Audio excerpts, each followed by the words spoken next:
The year is 1939. German generals, studying the lessons of the First World War, need a weapon that can keep up with the rapid thrusts of blitzkrieg. Emerges from this doctrine is a strange-looking vehicle. Traditional tank, but an assault gun, built on the chassis of the Panzer III. The 5 men rely on each other utterly. A driver who jerks the machine at the wrong moment can ruin a gunner's shot. A loader who fumbles a shell can doom them all. Crews develop rituals. Some keep Lucky Charms bolted to the hull. Others paint kill rings on the gun barrel, tallying destroyed tanks. Surge forward in their wake. Soldiers quickly develop respect for the squat vehicle.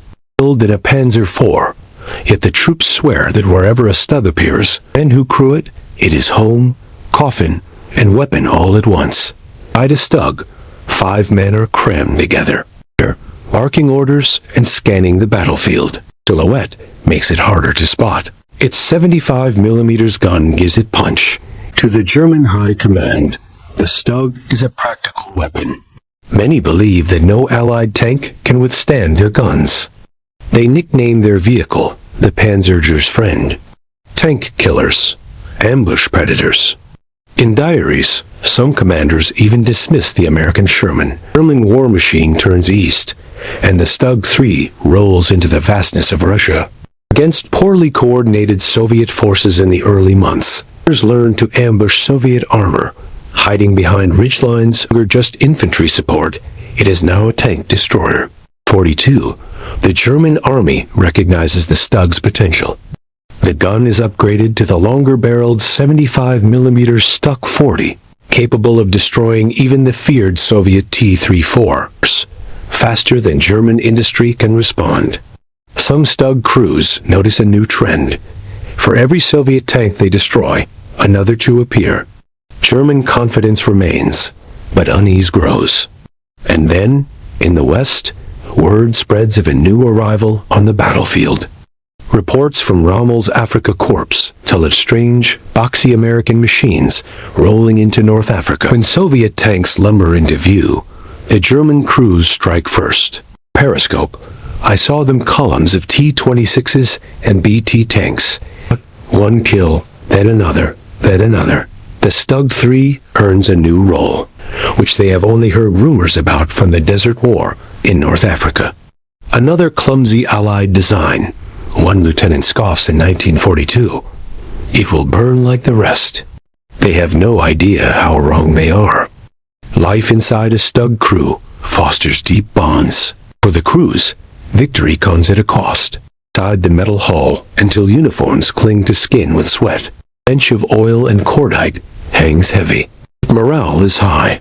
Of 1940, many StuG Sonniers write in their journals with pride. Their crews maneuver in unison. And then something unexpected happens. The Shermans survive hits that earlier Allied tanks never could. Some burn, yes, but others keep rolling.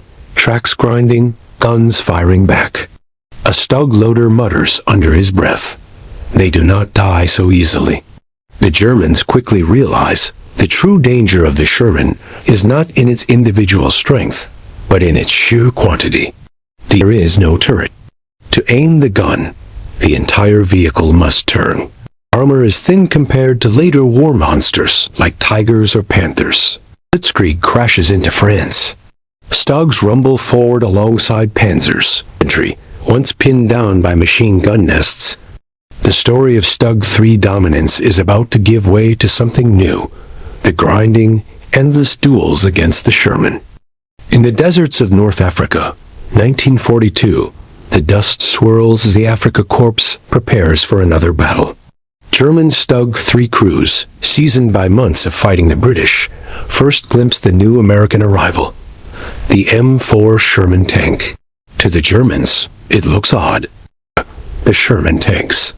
At first, the Germans laugh. Another Allied, inferior tank, they assume. But when the first StuG crews actually face Shermans in battle, their laughter dies quickly. A StuG commander in late 1942 writes to his wife, "The Americans are here." StuG battalions, once seen as support units, become independent armored groups. Commanders deploy them like scalpel blades, cutting through Soviet counterattacks. The crews grow cocky. Eye pressed to the sight, waiting for the perfect shot. Sweating as he rams heavy shells into the breach. Hunched low, coaxing the machine across fields and rubble. Operator, ears straining through the static for the next command. Its hull is tall, its turret squat, its armor rounded in strange curves. Compared to the low, predatory stance of the StuG, the Sherman seems clumsy, almost ungainly. Some German officers laugh at its appearance. One writes in his diary, "The Americans send us this toy, it will burn like all the others." But soon the laughter fades. The first duels unfold under the blazing African sun. A StuG platoon waits in ambush. The Sherman's mobility surprises them. In the desert, where soft sand bogs down heavier German tanks, the Sherman's wide tracks keep it moving. Its gyro stabilizer, primitive but effective, allows it to fire on the move, something the StuG cannot match. One StuG gunner recalls watching in shock as a Sherman fired accurately while advancing at speed. Their tanks are not beautiful. They look tall, awkward, like toys. But they come in great numbers, always more of them. We destroy them, yet still they advance. This is not like the French. This is something else. The StuG crews, once kings of the battlefield, are about to meet an opponent that will shock them, not because it is the most powerful, but because it is the most relentless. The Sherman is not the best tank on the battlefield, but it doesn't have to be.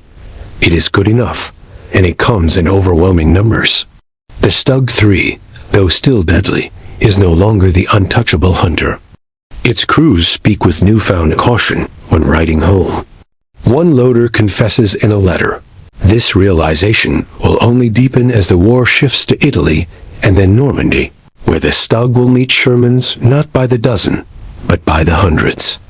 In 1943, with the fall of North Africa, the Allies land in Italy. StuG battalions, redeployed from the Eastern Front, brace for combat in the mountains and valleys of the peninsula. Here, the duels take on a new character. Many give their StuG nicknames: Iron Fist, Black Devil, Gretel. At night, they huddle outside the machine, brewing coffee over small fires, swapping stories, cleaning weapons. Each man knows the thin steel armor is the only thing between them and death. But even in these years of dominance, weaknesses show. The StuG has no turret. If flanked, it is vulnerable. Its armor, while sloped, cannot withstand the heaviest guns. And Soviet T-34s are appearing in greater number. The United States has mobilized its vast industry. Factories in Detroit, Chicago, and Pittsburgh pour out Shermans by the thousands. By late 1942, American units in North Africa can lose 10 tanks in a battle and replace them within days. A StuG battalion commander grimly observes, "We kill them, but they return. We are butchers in a slaughterhouse, yet the carcasses keep walking." For the StuG crews, each duel feels like emptying buckets of water onto a flood. No matter how many Shermans they destroy, more crest the horizon.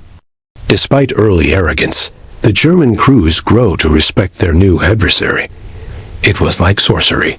We fired from stillness. They fired while flying at us. It unnerved us greatly. The Shermans are also fitted with reliable radios, allowing American units to coordinate with speed and precision. By contrast, many German tanks still lack radios, relying on flags or messengers. The difference is clear. Where German armor fights as isolated predators, American Shermans move like a pack. North Africa becomes a proving ground. In one skirmish near Kasserine Pass, a single StuG platoon destroys 7 Shermans in a matter of minutes. Yet the Germans are forced to retreat. Why? Because behind the burning wrecks, more Shermans rumble forward, accompanied by artillery and aircraft. A German survivor later summarized the frustration. "Our gun was sharper. Our aim was better. Yet the battle belonged to them, for they could afford to lose what we could not." The psychological toll grows. Hulls dug into shallow positions. Their long 75mm guns trained on the horizon. Through the shimmering heat haze, the Shermans appear 5, 10, 20 at a time. A German gunner squeezes the trigger. A Sherman erupts in flame. Another shell slams into a second target. For a moment, it seems the StuGs will have their easy victory. But the Shermans keep coming. For every tank destroyed, 2 more roll forward. Their radios crackle with orders. StuG crews, once supremely confident, begin to feel hunted themselves. By the time Rommel's forces withdraw from North Africa in 1943, the Germans have learned a bitter lesson. The Americans are different from the Soviets. The Russians throw bodies at us. The Americans throw machines. They are everywhere, and they do not stop.